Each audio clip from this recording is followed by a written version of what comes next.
The alarms started at 03:47 station time. Not the regular alarms, not the minor hull breach or shipment delay alarms that went off twice a week on orbital platform Kepler-7. These were the alarms that Captain Venn had only heard once before, during training simulations he'd hoped would stay simulations forever. Biological weapon discharge. Sector-wide threat. Evacuate all civilian personnel. Venn's secondary hearts hammered against his thorax as he sprinted toward the command center, his 4 legs carrying him faster than he'd moved in his 23 years of service. The alarm lights had shifted to emergency crimson, casting everything in the color of blood and bad decisions. "Report!" he barked as he burst through the doors. Lieutenant Drask looked up from his console, his faceplates pale. "Sir, we've got a Class 9 corrosive signature. Source is... Sir, it's coming from the human quarters." Venn's blood went cold. There were 47 humans on this station. 47 members of the newest species to join the Galactic Federation, the species everyone whispered about, but nobody really understood. The species from the planet that shouldn't exist. "Evacuate the sector, now! And someone get me Ambassador Lex on comms before—" "Sir, the signature is spreading. It's in the ventilation system." That's when Venn understood. This wasn't a contained incident. Whatever the humans had done, whatever weapon they'd deployed, it was already loose in the station's air supply. In 6 minutes, maybe 8, every non-human on this platform would be breathing in whatever corrosive nightmare was dissolving its way through their home. The galaxy had spent 3 months debating whether to accept humanity into the Federation. 3 months of arguments about whether a species from a Class 12 death world could ever truly integrate with civilized space. Venn was starting to think they'd made a terrible mistake. Kai Hask had experienced worse accommodations.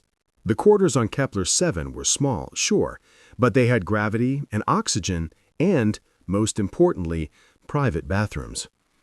After 6 weeks on the transport ship with communal facilities and water rationing, having his own shower felt like luxury. He'd been on the station for 3 days now, part of the Human Cultural Exchange Program. His job was simple. Exist. Be visible. Show the aliens that humans were normal, friendly, not at all the terrifying deathworld monsters that half the galaxy seemed to think they were. So far it was going okay. The aliens were polite. Nervous, maybe. They gave him a lot of space in the corridors, but polite. Kai checked the time. 0200 hours. His shift didn't start until 0800. Plenty of time for a shower, some sleep, and maybe finally figuring out how to work the food dispenser without accidentally ordering what tasted like spicy cardboard. He stripped down and stepped into the shower stall, adjusting the temperature to something just below scalding. The water pressure was weak. The whole station ran on recycled water systems, but it was water. Good old H2O. He didn't think about what water meant to the rest of the galaxy. Nobody had told him. "Get Ambassador Lex, now." Venn's voice carried the kind of calm that only came from years of emergency training. Inside, his minds were racing. All 3 of them. The view screen flickered to life. Ambassador Lex appeared, his face creased with sleep and confusion. Humans looked so soft, Venn thought. So vulnerable. How could something that looked like that come from a planet that killed 90% of survey teams? "Captain Venn, it's 3 in the morning. What?" "Ambassador, we have a situation. One of your people has deployed a Class 9 corrosive weapon in the residential sector. We are detecting dihydrogen monoxide vapor at concentrations that—" Lex held up a hand. "Wait, did you say dihydrogen monoxide?" "Yes, the readings are unmistakable. It's spreading through the ventilation system as we speak. We have protocols for this, but—" "Captain." Venn's voice held something he couldn't identify. Amusement? Horror. Where exactly is this coming from? Deck 7, Section C. The human quarters.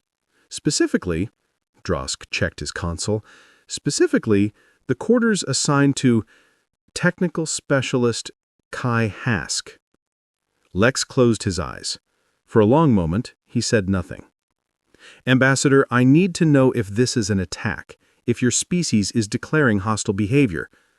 Nobody's attacking anyone, Lex opened his eyes. Kai is taking a shower. Silence. A shower? Venn's translator stumbled over the word. Yeah, a shower.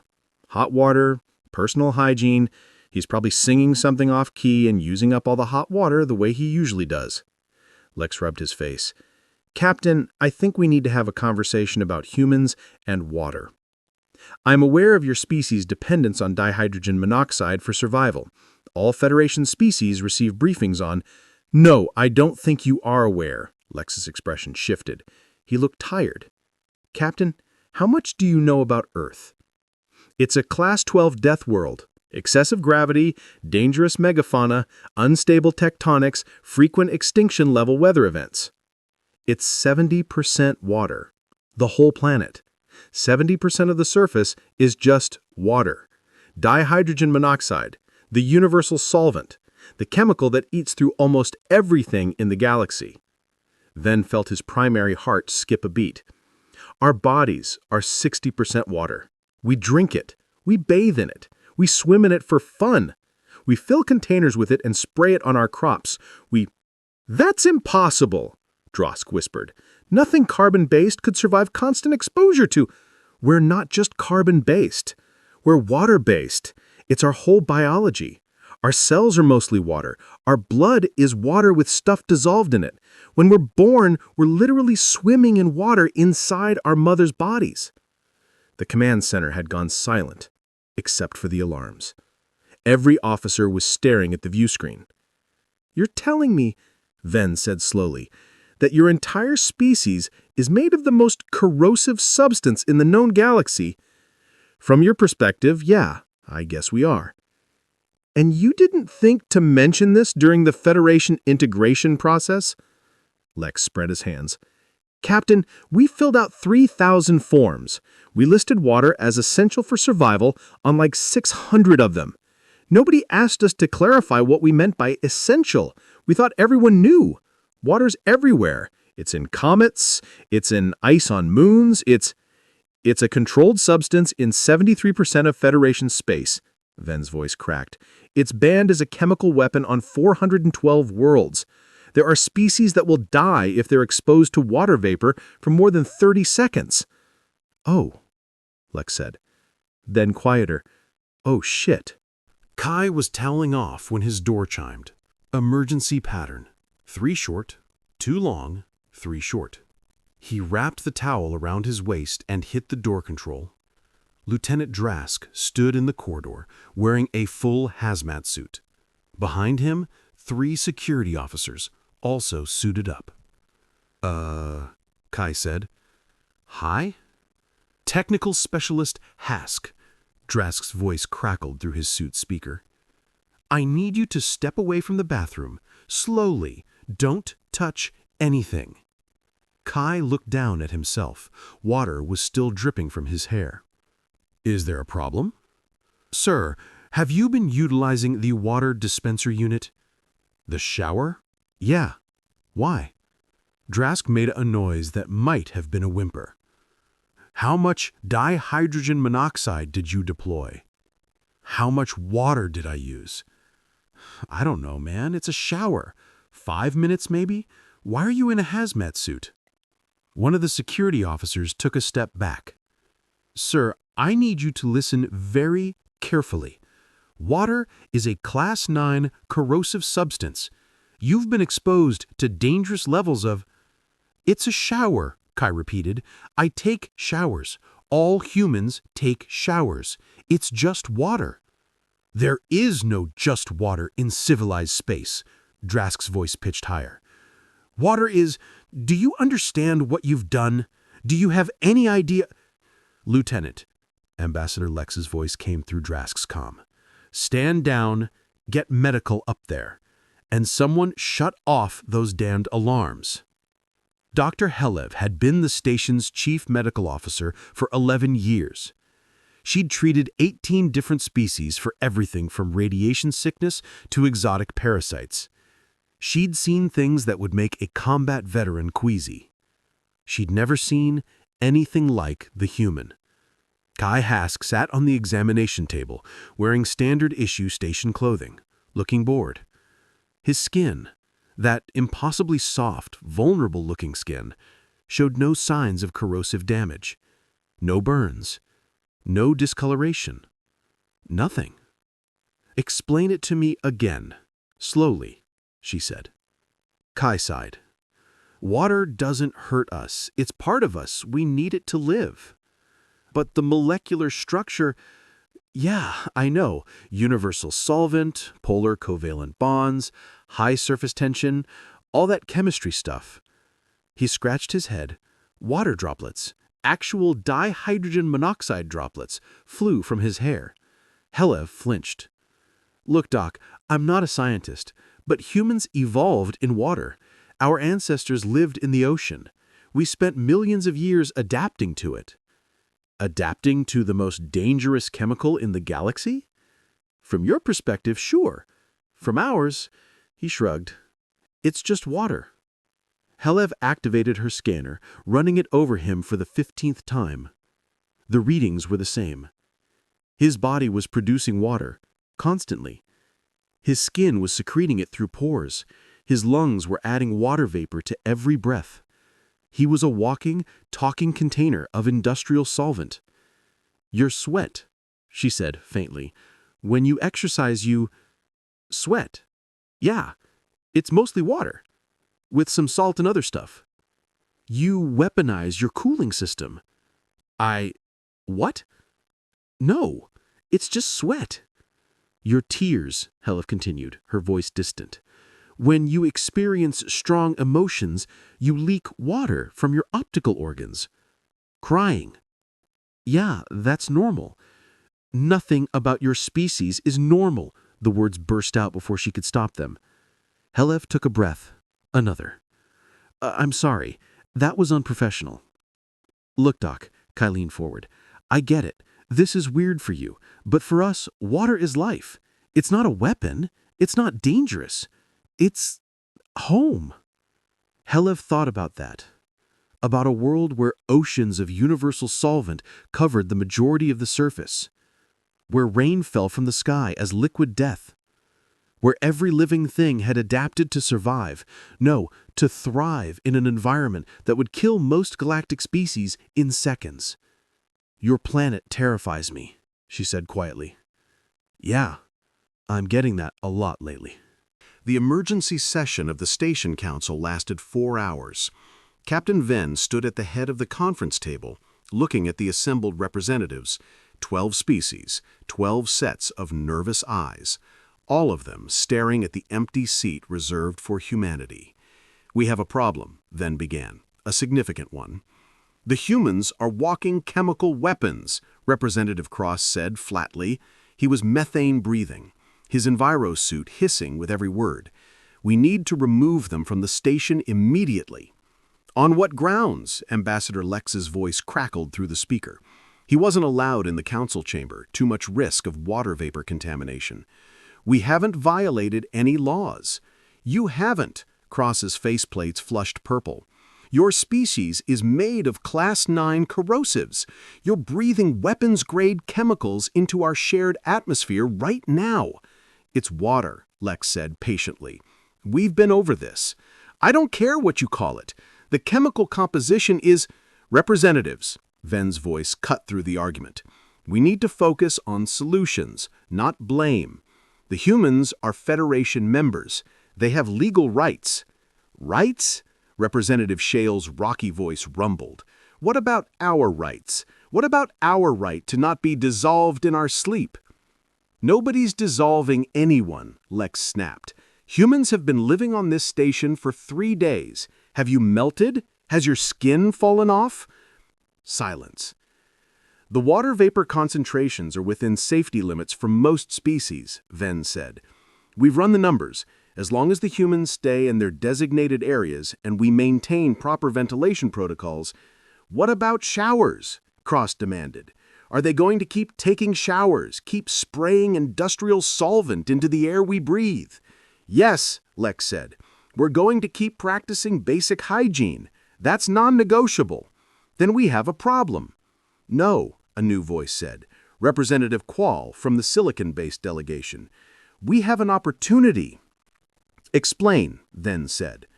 Quall's crystalline form glinted under the conference room lights. The humans are immune to dihydrogen monoxide. They don't just tolerate it, they require it. They've evolved on a planet where water is everywhere. He paused. How many worlds in Federation space are too dangerous to visit because of water contamination? Then pulled up the database. 1,743 classified worlds, another 2,000 with restricted access due to... He stopped, stared at the number. Nearly 4,000 worlds, Quall continued, that are uninhabitable for most Federation species because of water. Ice moons, ocean planets, worlds with water-based weather systems. We avoid them. We have to.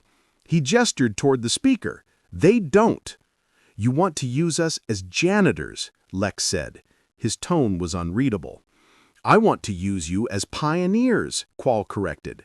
There are resources on those worlds, scientific data, historical artifacts from extinct species that couldn't escape their planet's water cycle, things we can't reach because the environment would kill us. And you think we'd just go there, risk our lives exploring death worlds so you can... We'd pay you, Quall interrupted. Standard Federation exploration rates, plus hazard pay, plus exclusive mineral rights to any resources you discover. The speaker was quiet for a long moment. How much are we talking? Lex finally asked. Kai found out about the council meeting from the news feeds. The whole station was talking about it. About humans. About water. About the fact that apparently his species was both the galaxy's biggest threat and its newest hope for expansion. He was in the station's observation deck, looking out at the stars, when Captain Venn found him. "Mind if I join you?" Venn asked. "Free station," Kai said. Then, because that seemed rude, "Sure." Venn settled into a seat designed for his multi-legged frame. For a while, they just looked at the stars together. "I owe you an apology," Venn said eventually. "When the alarms went off, I thought I assumed the worst. About you. About humans. You thought we were attacking the station." "Yes." Kai nodded slowly. "Can't really blame you. We are kind of made of acid from your perspective." "From most perspectives," Venn agreed. "But that's not your fault. You didn't choose to evolve on a water world. You didn't choose to require a substance that most of the galaxy fears." "Just bad luck, huh?" "Or good luck." Venn's mandibles clicked in what might have been a smile. "There's a whole galaxy of worlds out there that we can't touch, but you can. That's valuable." "Is that all we are? Valuable?" "No." Venn was quiet for a moment. "Can I tell you something?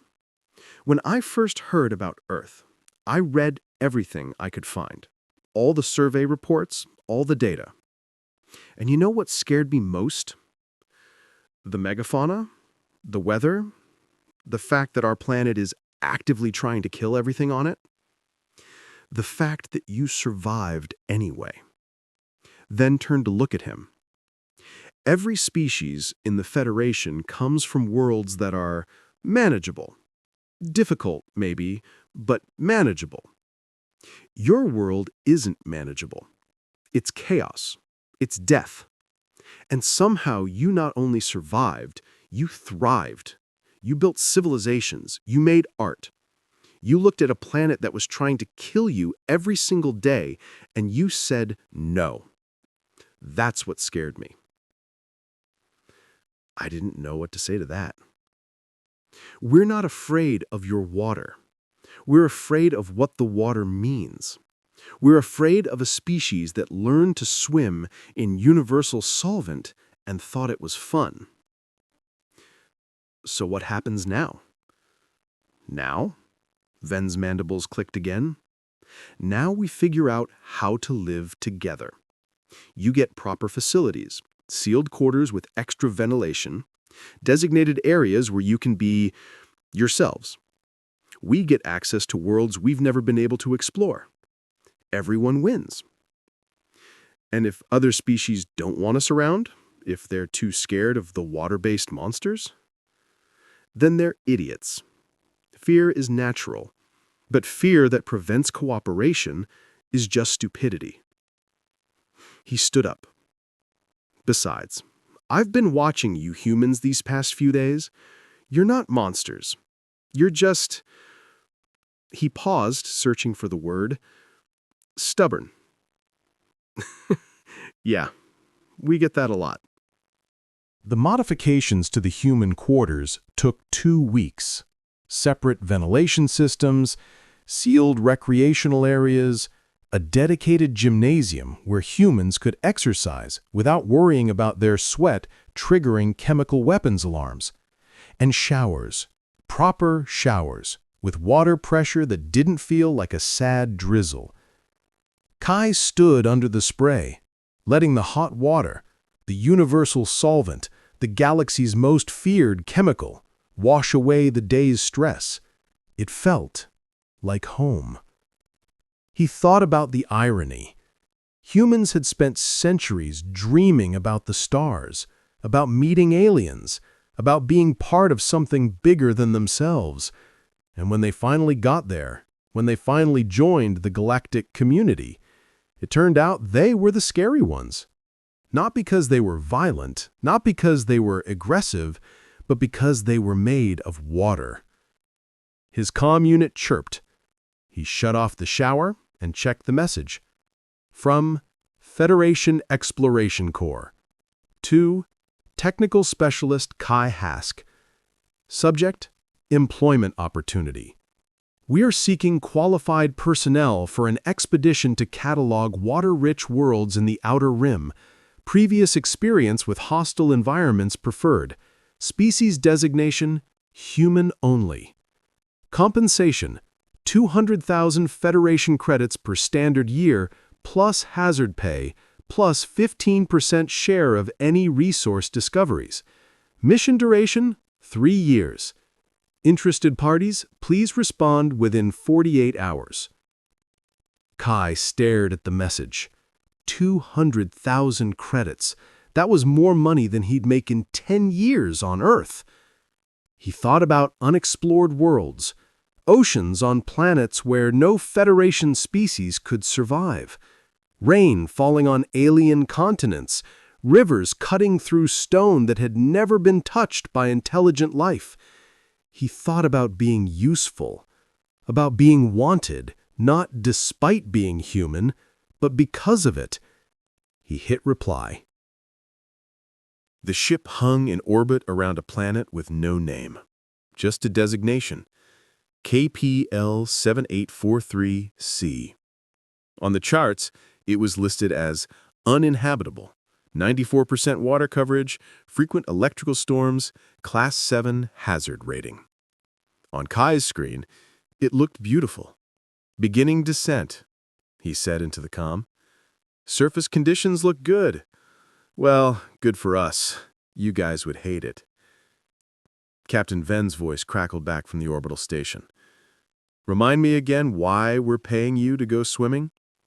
You're paying me to collect samples from the ocean floor. The swimming is just a bonus. Kai checked his instruments. There's metal deposits down there. Refined metal. Might be from an ancient civilization. A civilization that died out because they couldn't escape their water-covered world, Venn said quietly. Maybe, or maybe they just left, headed for drier planets. Kai began the landing sequence. Either way, their stuff is still down there, and I'm going to bring it back. Be careful, Kai. Always am. That was a lie. Kai was never careful. None of the human explorers were. You didn't sign up to dive into alien oceans on unmapped worlds if you were the careful type. But Venn didn't need to know that. The ship hit the atmosphere, and Kai felt the familiar jolt of re-entry. Below him, the planet's surface stretched out in endless blue. Oceans, waves, storm systems churning across water that had never known the touch of galactic civilization. It looked like home. The news spread slowly at first, then faster. Humans could go places other species couldn't. Humans could survive environments that would kill anyone else in seconds. Humans were useful. More importantly, humans were willing. Willing to dive into oceans of industrial solvent, willing to walk through rainstorms of corrosive liquid, willing to call it refreshing. The Federation Exploration Corps opened 5 new divisions, all of them staffed exclusively by humans, all of them focused on water-rich worlds. Within a year, humans had mapped 17 previously unexplored ocean planets. They'd recovered artifacts from 6 extinct civilizations. They'd discovered mineral deposits worth billions of credits. They'd found 3 separate caches of ancient technology that had been sealed underwater for millennia. And they'd done it all while complaining about the low water pressure in their ship's showers. The galaxy watched, some with fear, some with confusion, most with grudging respect. These were the creatures from the Class 12 Death World, the species that bathed in universal solvent, the people who looked at a chemical weapon and saw a swimming pool. Humanity hadn't come to the stars to conquer. They'd come to explore, to learn, to be part of something bigger. They just happened to be perfectly adapted for the jobs nobody else wanted. Ambassador Lex stood in the Federation Council chamber, looking at the assembled representatives. 200 species, 200 different worlds, all of them watching him. "I know there's still fear," he said. "I know some of you look at humans and see weapons, see danger, see something that doesn't belong." No one argued. The fear was real. It would probably always be real. "But we didn't ask to be made of water," Lex continued. "We didn't choose to evolve on a world that terrifies most of the galaxy. That's just who we are, and we can't change it any more than you can change your own biology." He pulled up an image on the main screen. The planet KPL 7843c. Ocean world. Uninhabitable by galactic standards. "This planet had a civilization once," Lex said. "They were aquatic. Silicon-based, probably, judging from the architecture we found. They built cities underwater. They created art. They had culture, history, science." He paused. "And then something happened. We don't know what. But their civilization ended, and their cities sank into the deep ocean. And for 10,000 years, no one could reach them because the water was too dangerous." The image changed. Now it showed human divers swimming through alien ruins, recovering artifacts, mapping structures, bringing lost history back to light. "We can go where you can't. We can breathe where you'd drown. We can swim where you'd dissolve. That makes us different. That makes us scary." He looked around the chamber. "But it also makes us necessary." "You're asking us to trust you," Representative Cross said. "To trust creatures made of chemical weapons." "No," Lex said. "I'm asking you to trust yourselves, Trust that you made the right choice when you accepted us into the Federation. Trust that different doesn't mean dangerous. Trust that we're on the same side." Silence filled the chamber. Then Representative Quall stood up. His crystalline form caught the light, throwing rainbow patterns across the walls. "I move to grant humanity full exploration rights to all water-classified worlds, without restriction, without oversight, beyond standard safety protocols." "Seconded," another voice called, then another, then 10 more. The vote took 15 minutes. When it was done, the result was clear. 183 in favor, 17 against. Humanity had earned its place. Kai didn't hear about the vote until 3 days later. He was underwater at the time, exploring a cave system on a planet that had never known intelligent life. The water pressure was enormous. The visibility was near zero. His suit's lights cut through the murk, revealing walls of stone covered in some kind of bioluminescent algae. It was beautiful. His comm crackled. "Kai, you need to surface. We've got news." "Can it wait? I'm kind of in the middle of something." "It's important." Kai sighed and began the ascent. It took 20 minutes to swim back up through the cave system, following his guide rope. When he broke the surface, his support team was waiting. "What's so important that I had to leave the most amazing cave system I've—" "The Federation Council voted," his team lead said. She was grinning. "We got full exploration rights. All water worlds, all oceans, every ice moon. All of it." Kai pulled off his helmet. "All of it?" "All of it. We're officially the Federation's go-to species for aquatic exploration." She laughed. "Congratulations, Hask. You're a professional swimmer now." Kai looked back at the water, at the planet that no other species could touch, at the frontier that humanity had claimed not through conquest, but through biology. "Not bad for a guy who just wanted to take a shower," he said.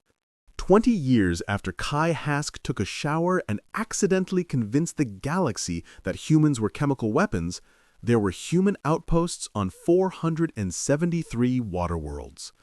There were research stations on ocean planets, mining operations on ice moons, and archaeological expeditions on drowned worlds.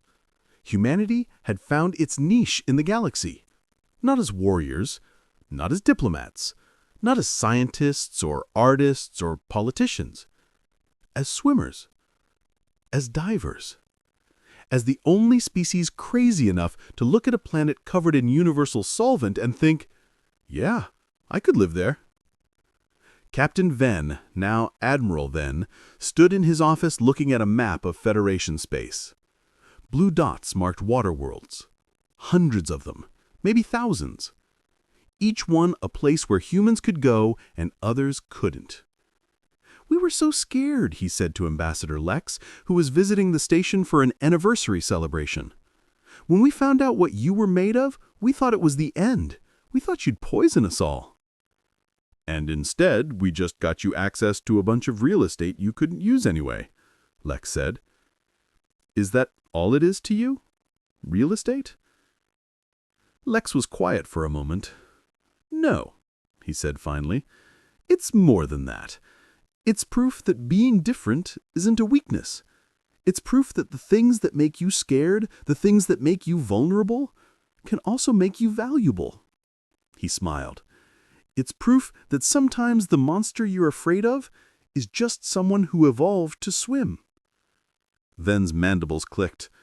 "Are you going to put that in a speech?" "Probably. It's pretty good, right?" "It's adequate."